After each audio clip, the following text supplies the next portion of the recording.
Ya, Assalamualaikum warahmatullahi wabarakatuh. Salam sejahtera bagi kita semuanya. Senang bertemu kalian pada siang kali ini. Untuk pertemuan kali ini kita akan membahas tentang soal seleksi Olimpiade Sen tingkat kabupaten kota tahun 2018, Kebumian Indonesia tahun 2019 nih ya, tahunnya 2018. Jadi petunjuknya kita lihat istilah nomor terdiri dari 100 pilihan soal. Dan waktu mengerjakan tes 2 jam 30 menit, 150 menit. Benar bernilai 1, jawaban salah bernilai -setengah, jawaban kosong bernilai 0. Jadi silakan nanti kalian sudah menjawab 100 soal, ketika salah dikurangi -1, ketika kosong dinolkan, ketika jawabannya itu betul diberikan nilai 1 gitu. Oke, langsung saja untuk soal nomor 1 kita bahas ya. Jadi yang pertama, penelitian terbaru oleh lembaga NASA, The National Aeronautic and Space Administration, pada bidang telaah keplanetan luar tata surya, menyatakan bahwa untuk mendeteksi kandidat eksoplanet yang mungkin memiliki penopang kehidupan, habitat zone, dapat dilakukan dengan menghitung kelipatan molekul. Ini adalah jawabannya D ya. Gas hidroksil, OH, gas nitrogen monoksida, dan gas oksigen. Karena kita lihat bahwa langkah pertama ini dilakukan untuk mengamati eksoplanet, untuk mengetahui habitable atau tidak dengan mengukur temperatur planet tersebut harus berada pada rentang tertentu agar air H2O pada fase air, karena air adalah penopang kehidupan paling vital gitu. Dan gas yang melimpah pada temperatur habitable zone adalah gas hidroksil OH sebagai senyawa organik gas nitrogen monoksida. Selanjutnya untuk soal yang nomor 2, temperatur planet tidak dipengaruhi oleh faktor apa ini kira-kira?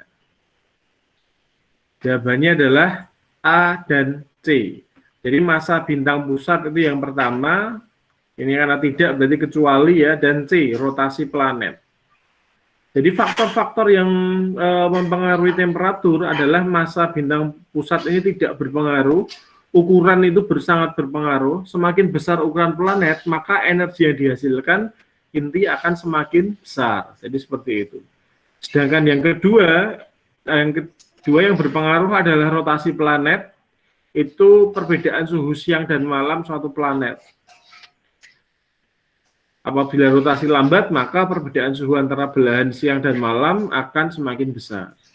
Sedangkan yang keempat adalah jarak planet dengan bintang pusat. Apabila jaraknya semakin jauh dari bintang, maka energi bintang yang diterima akan semakin mengecil, sehingga temperatur atmosfernya akan menurun. Sedangkan yang terakhir adalah efek rumah kaca. Efek rumah kaca ini sangat berpengaruh dengan temperatur atmosfer juga. Jadi yang paling betul adalah A ya. Terus ini ada 2 jawaban karena C, tapi yang paling betul adalah yang A. Yang ketiga, berbagai teori diusulkan para ahli mengenai asal-usul bulan. Teori yang paling luas diterima oleh kalangan ilmuwan keplanetan dan juga didukung oleh data dari berbagai misi ke bulan, termasuk misi Apollo, adalah, yaitu jawabannya adalah D. Hingga saat ini, teori tentang pembentukan bulan paling dianggap benar adalah teori impact, yaitu bulan berasal dari materi yang lepas dari tabrakan foto bumi dengan objek yang sangat besar, seukuran Mars dan disebut Theia. Itu ya. Terus yang keempat, seorang astronot berdiri di permukaan bulan di sisi yang menghadap bumi, near side. Maka astronot akan mengamati apakah yang bisa diamati di sana. Kita lihat ya. Jadi seorang astronot terdiri ini adalah dia B, berarti bumi tidak bergerak melintasi langit, pengamat tetap tampak berputar pada sumbu rotasinya. Jadi karena itu pada daerah permukaan bumi dia melihat dan menghadap bumi, ya, maka dia akan mengalami seperti itu. Jadi bulan sama dengan periode revolusi siderisnya, peristiwa ini disebut dengan penguncian gravitasi atau tidal locking. Selanjutnya soal nomor 5. Pada tahun 2018 dari Indonesia dapat diamati 2 gerhana bulan total GBT. Gerhana pertama terjadi pada tanggal 31 Januari 2018 yang memiliki seri Saros 124. Sedangkan gerhana kedua terjadi pada tanggal 28 Juli 2018 yang memiliki seri Saros 129.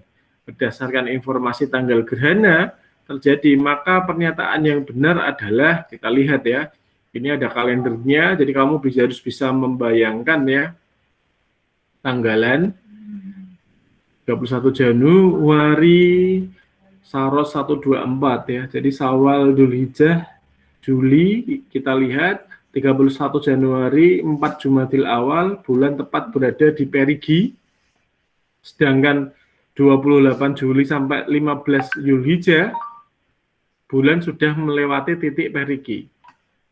Sehingga dapat disimpulkan bahwa bulan akan tampak lebih besar pada GBT 31 Januari. Maka jawabannya adalah B dan C.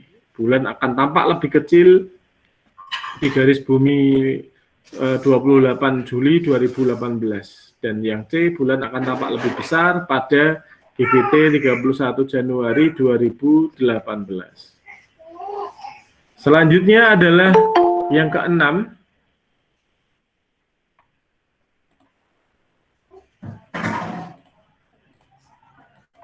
Yang keenam, jam matahari atau sundial digunakan untuk mengetahui waktu matahari lokal solar time.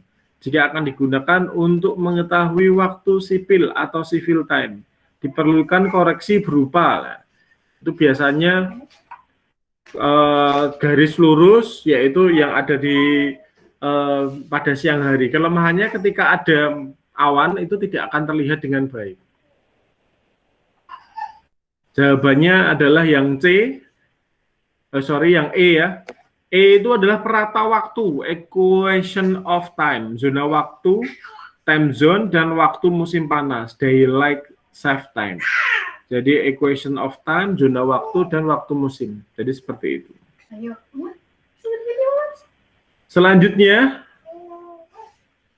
diketahui modul jarak M sebuah bintang adalah 7.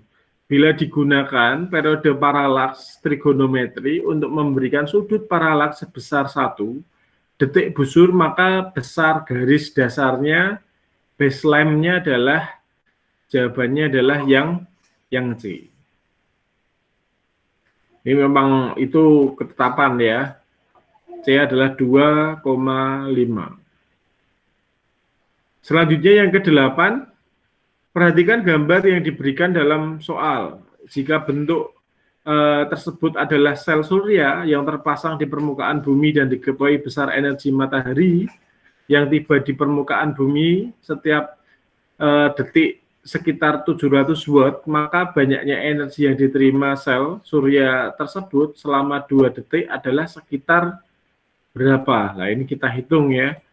Jadi luas permukaan sel surya A sama dengan 75 akar 3 sama dengan 450 akar 3 meter persegi.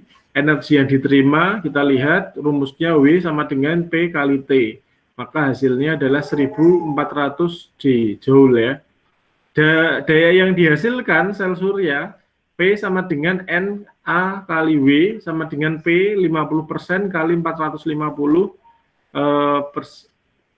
akar 3 kali 1400. Maka jawabannya adalah 54596 watt. Kalau dibuat KW ya 546.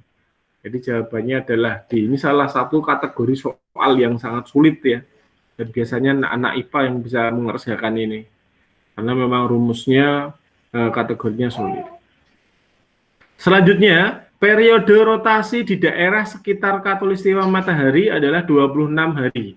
Bila matahari yang saat ini memiliki jari-jari sebesar 6,96 kali 10 pangkat 5 kilometer berupa menjadi benda seukuran bintang neuron dengan jari-jari 20 km, maka periode rotasi tersebut adalah, kita lihat ini perhitungannya, pada kasus ini diasumsikan terjadi kekeliruan momentum sudutnya L1 sama dengan L2. Maka 2/5 MR 2 kali W1 per 2 WR. Maka kita mengetahui bila massa konstan R berkurang, maka omega kecepatan sudut seharusnya bertambah. Bila diketahui bahwa omega sama dengan W per R, dan kita masukkan ke dalam persamaan di atas, akan menghasilkan hubungan antara W dan R.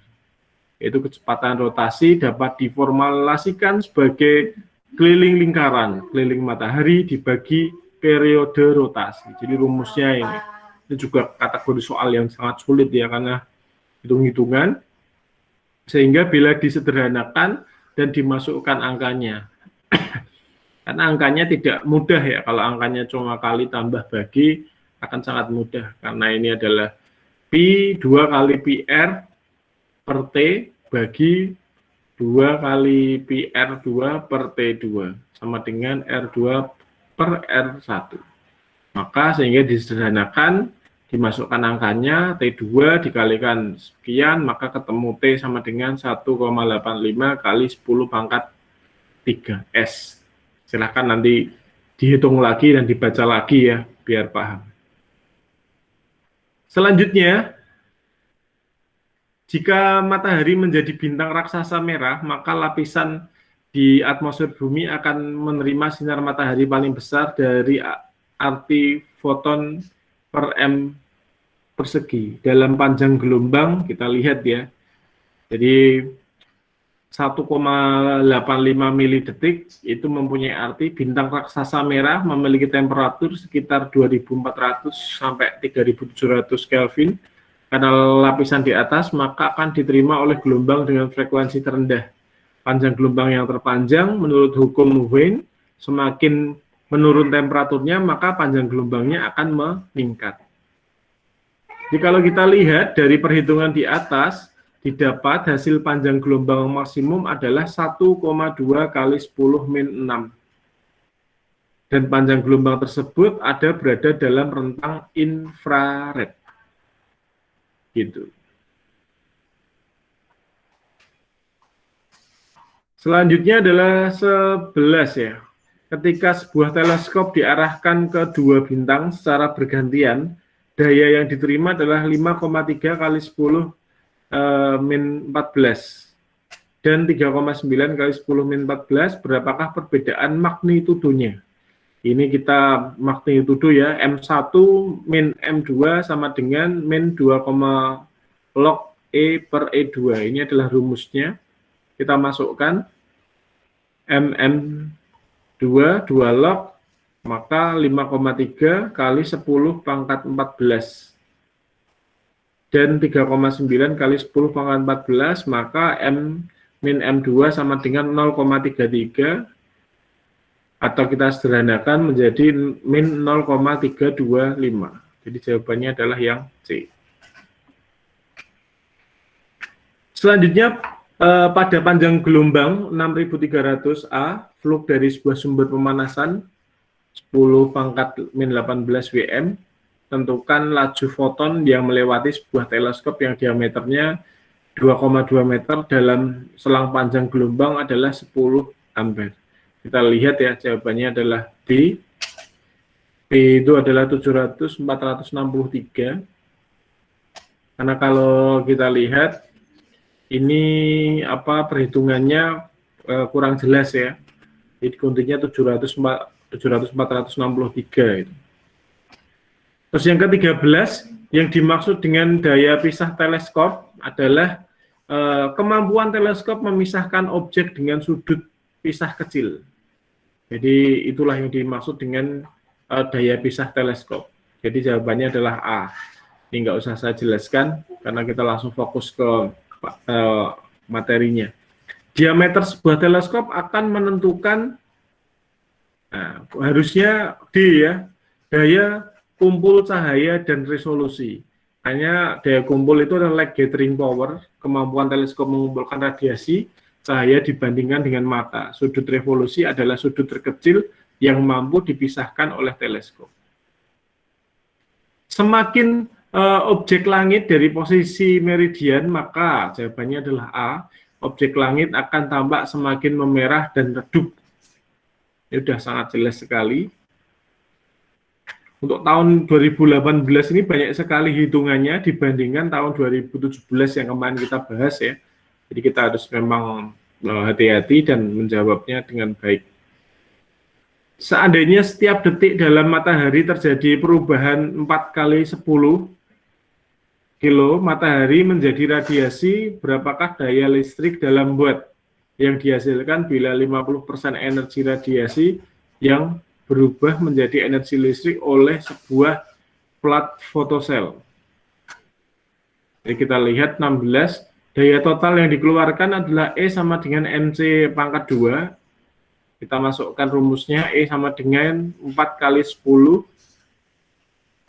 dikali 3 kali 10 pangkat 8 ya. Maka E 3 kali 6 pangkat 10 pangkat 26. Maka kita lihat T dianggap 1 second, maka P sama dengan E per T 3,610 pangkat 26 watt. Sehingga dengan N 50% maka dibagi menjadi 2, 1,8. Selanjutnya, sebuah bintang deret utama 17 berjarak 30 parsec diamati dengan sebuah teleskop saat memasuki tahap raksasa. Temperaturnya turun 4 kali lebih dingin dan radiusnya menjadi 100 kali lebih besar. Jika bintang ini diam posisi terhadap bumi, maka berapakah jarak maksimum bintang agar dapat diamati? Ini kita lihat pembahasannya ya. Tadi rumusnya ini dimasukkan yang M1 min 2 M2 min 2,5 log E dan seterusnya. Maka kita hitung, kita harus menghitungnya. Ini adalah jawabannya A, yaitu 187,5 parsec. Jadi, perhitungannya sangat rumit sekali, jadi kamu harus bisa memahami ya. Jadi rumusnya dimasukkan semua 4R, itu ada 4 kali lebih dingin.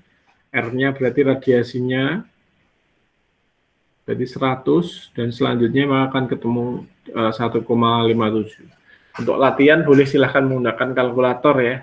Jadi rumusnya dipahami. Selanjutnya 18, spektrum kontinum yang diamati pada matahari yang dihasilkan adalah spektrum yang dihasilkan oleh atom yang tereksitasi sehingga menghasilkan berbagai warna yang berkesinambungan. Spektrum ini dihasilkan oleh gas-gas matahari hidrogen yang tereksitasi akibat tinggi tekanan dan temperatur matahari. Maka jawabannya adalah yang C. Gas di dalam matahari yang bertekanan tinggi dan dipijarkan. 19. Sebuah bintang dengan spektrum mirip benda hitam memperlihatkan maksimum spektrumnya pada panjang gelombang 3,256 kali 10 min 5 cm. Berapakah temperatur bintang tersebut? Kita akan menghitung, rumusnya adalah lambda max kali T. Ini adalah konstanta 0,2898 cmK. Kita masukkan, jadi 3256 10 pangkat min 5 kali 0,2585. Jawabannya adalah 8.900 K, yaitu yang E. Selanjutnya, pada bintang kelas spektrum O dengan temperatur yang tinggi, unsur-unsur apa yang teramati di bintang tersebut? Kalau kita lihat, O ini adalah jawabannya yang C, garis hidrogen dan garis helium terionisasi. Jadi apa yang dimaksud? Bahwa temperatur bintang O ini lebih tinggi dari 2500 Kelvin dan tampak biru. Untuk mengamati unsur di suatu bintang, kita dapat mengamati melalui garis emisi dan serapan spektrum. Oleh karena tingginya temperatur, sebuah hidrogen, helium, dan karbon akan terionisasi. Selain itu, garis serapan yang dapat teramati berasal dari ion-ion oksigen dan nitrogen. Jadi kalau kita lihat, adalah seperti itu. Selanjutnya, 21, planet Uranus dan Neptunus tampak biru karena gas metana yang mengembun membentuk awan kristal es metana di lapisan atas planet tersebut. Jadi Uranus Neptunus ini tampak biru akibat adanya gas metana. Titik lebur dari metana adalah 91 Kelvin. Temperatur permukaan Uranus 76 Kelvin dan temperatur permukaan Neptunus adalah 72 Kelvin. Dan dari data inilah dapat dilihat bahwa temperatur permukaan dari Uranus dan Neptunus lebih rendah dibandingkan dengan titik lebur dari metana.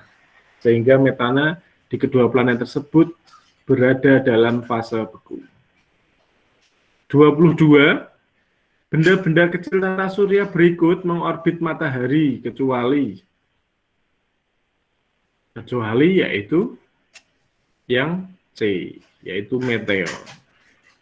Meteor benda langit kecil yang berada di luar angkasa dan tidak memiliki orbit, biasanya pecahan dari komet. Jika masuk ke atmosfer bumi akan disebut sebagai meteorit. Ketika sampai di permukaan bumi akan disebut dengan meteor.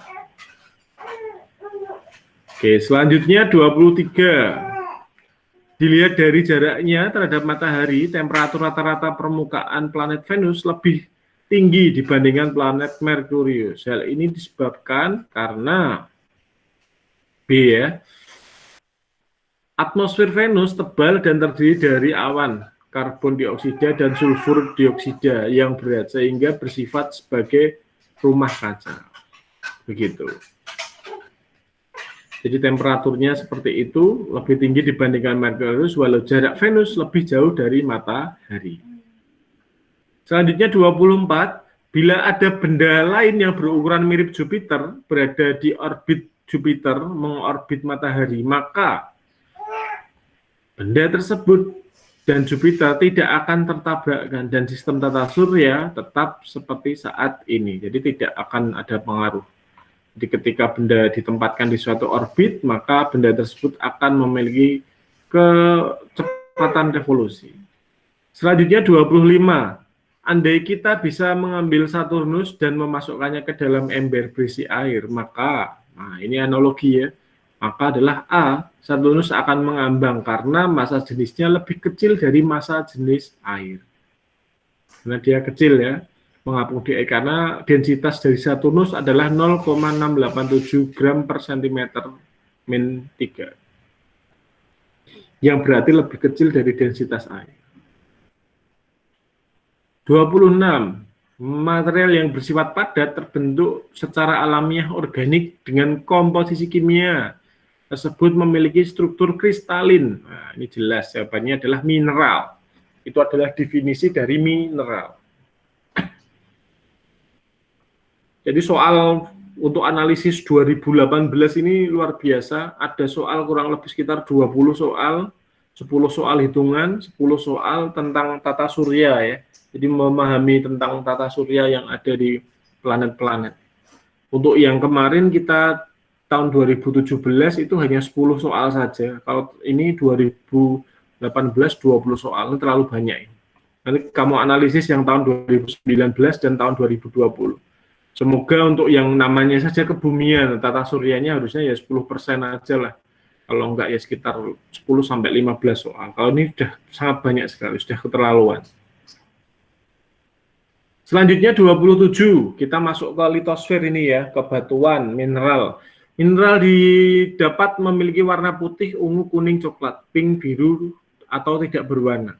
Karakteristik lainnya adalah mempunyai kilap kaca. Seratnya putih, pecahannya konkoidal dan brittle. Struktur dalam prematik granular, batuannya amorf. Secara umum mineral ini dapat ditemukan dalam batuan beku, sedimen dan metamorf. Mineral ini sekilas mirip dengan kalsit, namun mineral ini tidak bereaksi dengan HCl mineral yang dimaksud. Jadi kalau kita lihat 27 ini adalah E ya, ini adalah yang dimaksud adalah kuarsa. Karena kuarsa itu merupakan mineral yang mempunyai warna alokromatik, yaitu memiliki warna yang tergantung pada zat pengotornya. Salah satu ciri khas kuarsa adalah memiliki pecahan konkoidal. Jadi kuarsa itu adalah cikal bakal untuk membuat kaca ya. Oke, selanjutnya 28. Berikut ini adalah urutan kekerasan mineral yang paling rendah sampai yang paling tinggi. Jadi Morse ya, skala Morse. Jadi kalau kita lihat ada 10 skala, ini saya buatkan skala Morse. Ada talc sampai ke diamond atau intan. Jadi talc itu tingkat kekerasannya nomor 1, maksudnya dia paling lunak, paling mudah digores. Kalau yang diamond ini dia paling keras. Siapakah yang bisa mematahkan intan atau diamond? Ya intan itu sendiri. Jadi kalau kita urutkan, ini dia A, talc, gypsum, kalsit, fluorit sampai ke intan. Ini harga mati ya, harus benar-benar dihafalkan. Jadi dari gypsum, kalsit, fluorit dan seterusnya, ada korundum, topas. Jadi kalau udah topas, korundum, intan ini biasanya menjadi batu mulia. Quartz ini juga menjadi batuan mulia yang bisa digunakan menjadi ake. Tingkat kekerasannya sangat keras sekali. Selanjutnya 29, mineral pada gambar di samping memiliki sistem kristal. Nah, sistem kristal kalau ini ada berapa itu? Ada tetragonal. Bila kita melihat gambar, maka kita akan melihat bentuk segi 4 pada kristal. Kita dapat mengeliminasi heksagonal. Bila terlihat juga bahwa tampak atas dari kristal ini adalah persegi, artinya sistem kristal ini mempunyai 2 sumbu yang sama panjang, sehingga jawaban yang memungkinkan adalah tetragonal. Jadi ini gambarnya ada seperti ini, tetragonal. Kalau mono 1, nanti ada toto, ada heksa, dan lain-lain. Selanjutnya 30, mineral pada gambar di samping menunjukkan belahan sejumlah, nah, kita lihat ya, belahannya kita kupas, pembahannya belahan yang pertama XY horizontal biru, ZZ vertikal bidang, sedangkan yang hijau vertikal bidang juga. Jadi kalau kita kopas, jawabannya adalah C, yaitu 3 arah. Ada arah yang pertama kuning, terus ada arah yang biru, jadi ini biru, terus ada arah yang hijau. Maksudnya perpotongan dari batuan ini, arah itu. Jadi ada 1, 2, 3. Jawabannya ada 3 arah. Selanjutnya, seseorang menemukan singkapan batuan beku berwarna cerah ya. Berwarna cerah dengan ukuran kristal 1-5 mm.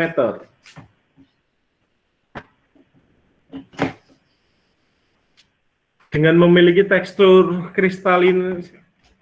kristalinitas atau holokristalin, granularitas dan vanetik, bentuk kristal eudral, hubungan antara kristal panidomorfik dan granular, struktur batuannya masif, dan komposisi mineral adalah kuarsa 40%, plagioklas 10%, dan seterusnya. Nama batuan ini ditentukan adalah, jawabannya adalah yang A, granit ya. Granit. Yang menjadi pedomannya apa? Kok kita bisa memilih itu granit? Karena batuannya beku dulu. Kita lihat batuan beku berwarna terang, biasanya bersifat felsik. Untuk mengetahui jenis dapat digunakan diagram ini. Kalau kita lihat diorit, liolit itu kan bukan, kita eliminasi. Andesit juga batuan beku, mozotif, jadi tinggal A dan D. Kita ke yang A.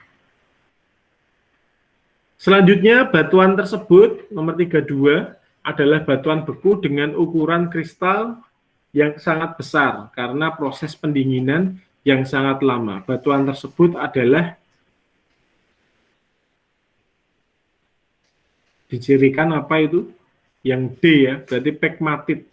Batuan ini dicirikan dengan ukuran kristal yang sangat besar. Kristal sangat besar ini tumbuh dengan baik karena memiliki waktu yang cukup untuk tumbuh. Selanjutnya 33, batuan beku yang terbentuk dari magma asam di bawah ini permukaan sehingga membentuk tekstur vaneritik, yaitu 33 vaneritik itu merupakan granit ya.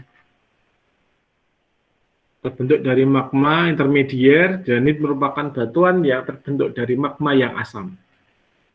Selanjutnya yang 34, batuan sedimen yang memiliki mungkin banyak mengandung fosil. Jadi batuan yang biasanya letaknya di bawah, yaitu batu lempung. Fosil akan cenderung terawetkan pada batuan sedimen dengan butir yang halus. Yang paling halus adalah lempung. Butir kasar ini akan cenderung menghancurkan fosil. Selain itu, butir yang kasar ini akan terendapkan, maka kecepatan arus yang tinggi dan pada kecepatan yang sama, fosil cenderung terbawa oleh arus dan tidak terendapkan. Fosil akan sangat jarang ditemui pada batu garam karena batu garam terbentuk secara kimiawi, begitu.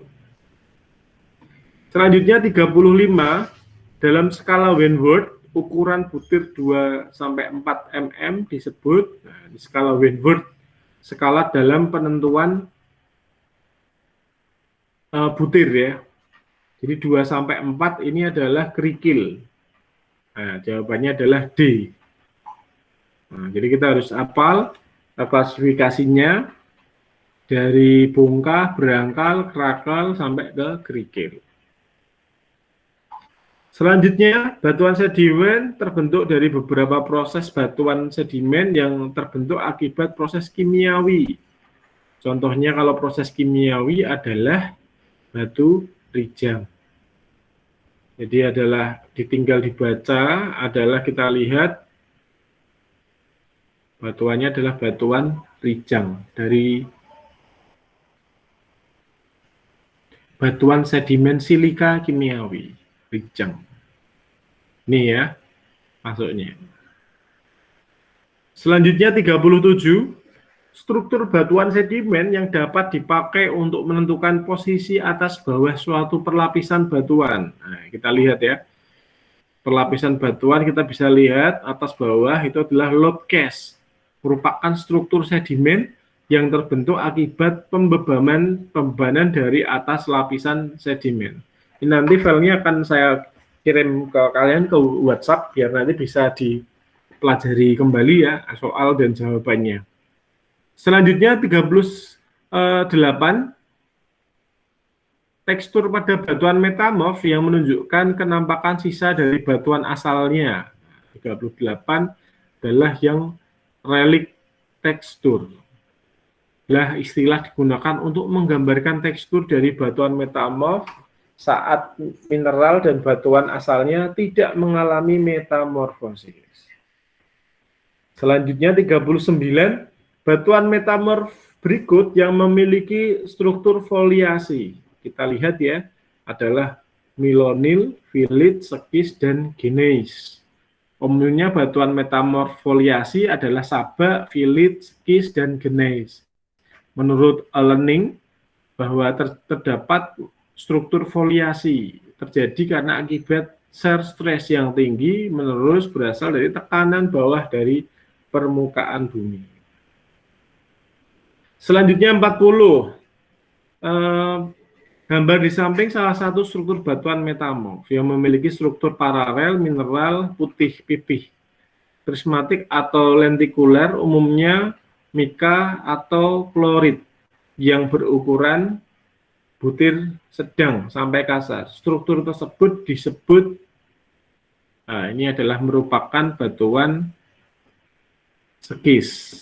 Sekis merupakan batuan metamorf foliasi, biasanya akan memiliki mineral bentuknya pipih atau lentikular. Sekis banyak ditemukan, biasanya didominasi oleh mineral mika. Selanjutnya 41, badan air setengah tertutup di wilayah pesisir dengan satu sungai yang lebih mengalir masuk ke dalamnya serta terhubung bebas dari laut terbuka. Nah, ini adalah merupakan pengertian dari eustaria. Nah, jawabannya C. Eustaria itu gampangnya adalah muara sungai.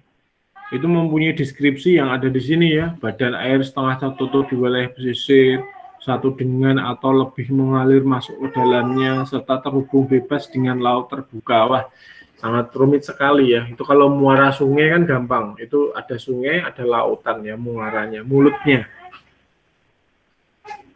42, pola pengairan di mana sungai atau anak sungainya mempunyai penyebaran yang melingkar dan menjadi sering dijumpai pada daerah kubah stadia dewasa. Berarti dewasa disebut pola pengairan adalah anular. Merupakan tipe aliran sungai yang bisa ditemukan pada kubah stadia dewasa yang mempunyai persebaran melingkar. Karena pada lapisan sedimen, dampak erosi berbeda tergantung pada resistensi batuan itu sendiri, sehingga aliran akan mengikuti bebas erosi yang terbentuk, anular itu. Kalau radial itu berarti yang memutar ya, radial sentripetal, radial sentrifuga. Kalau trellis itu menyudut, menyiku. Kalau contorted dan multibasinal kelihatannya nggak ada. 43, morfologi delta dengan jenis lobate dipengaruhi oleh faktor dominan yaitu lobate. Ini kita lihat gambarnya ya. Nah, delta terjadi ketika suplai sedimen dari sungai sangat banyak dan sungai dapat mengendapkan sedimen ke arah laut. Delta tipe lobate sendiri morfologinya adalah bentuk lebih banyak dipengaruhi oleh gelombang atau ombak sungai segitiga Galloway. Jadi 43 ini dia masuknya adalah ke gelombang dan suplai sedimen, faktor yang paling mempengaruhi. Selanjutnya 44. Berikut ini pernyataan yang tepat mengenai gambar kecuali. Nah, kita lihat ya, dicermati gambarnya. Ya, jadi AC adalah horizon deep slip. Jadi AC, A dan C itu adalah horizontal deep slip. Jadi di kemiringan lerengnya ya. Kalau kita lihat ini ada fault wall, ada fault plane, ada syncline atau strike, terus ini adalah hanging wall. Jadi kalau yang belakang ini hanging wall. Kalau ini dia masuknya ke dalam horizontal slip, deep slip. Selanjutnya untuk 45, gambar di bawah ini menunjukkan struktur apa ini? Nah, lipatan overfold. Jadi jawabannya adalah yang C ini ya, overtune. Overfold memiliki kedua sayap lapisan, memiliki arah kemiringan. Lipatan simetri, lipatan tegak, sedangkan gambar jelas lipatannya tidak tegak. Lipatan asimetri memiliki sumbu lipatan yang tidak tepat, tapi sayap lipatan masih memiliki arah kemiringan yang berbeda. Lipatan rebah memiliki sumbu lipatan yang horizontal. Oke. Selanjutnya, 46. Suatu lapisan batuan memiliki jurus dan kemiringan N135 dan E30 derajat. Posisi ini sama dengan apa itu? Maksudnya, ini sama dengan 45-30 derajat. Sama yang dimaksud adalah kita lihat N itu kan north ya. Kita lihat ini dia 135, ini 90 derajat ditambah 45, maka ini 135. 135 ditambah 45, berarti dia 150. Yang paling tepat adalah B, S45 ini maksudnya di sini. Short. Jadi shortnya itu dia dari sini, C45. Jadi nilai 135 sama dengan nilai S45. N135, S45. 0,45 derajat. 135 tambah 45, sudut ini 180 derajat. Sangat mudah sekali sebetulnya. Yang dimaksud peristiwa yang terjadi selama zaman silur. Zaman silur diketahui sebagai zaman pertama kali tumbuhan itu muncul. Jadi jawabannya adalah A, kemunculan makhluk darat pertama kali. Selanjutnya 48. Urutan skala waktu geologi pada era Paleozoik. Nah, Paleozoik ya. Jadi Paleozoik itu seperti ini kita lihat. Jadi yang pertama adalah skalanya adalah Kambrium. Ordovisian, Devonian, Silurian, Carboniferous, dan Permian. Kalau kita lihat ini ya, kita buat 100, jadi Kambrium, era Paleozoikum, ini dari bawah, Kambrium, Ordovisian, Silurian, terus sampai ke karbon.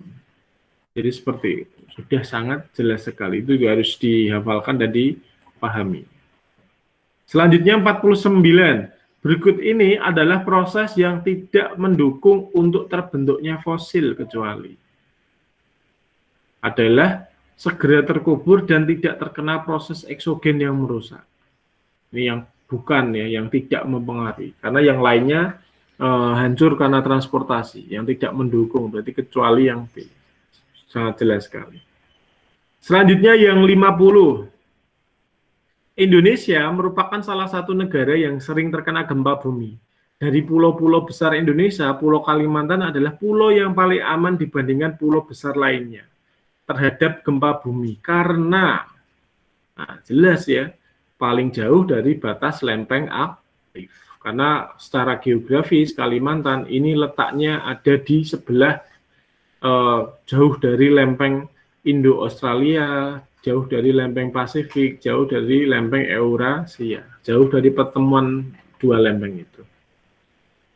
Oke, untuk pembahasan kali ini nomor 1 sampai 50 ya. Silahkan nanti akan dilanjutkan di yang selanjutnya, sesi yang selanjutnya 51 sampai ke 100.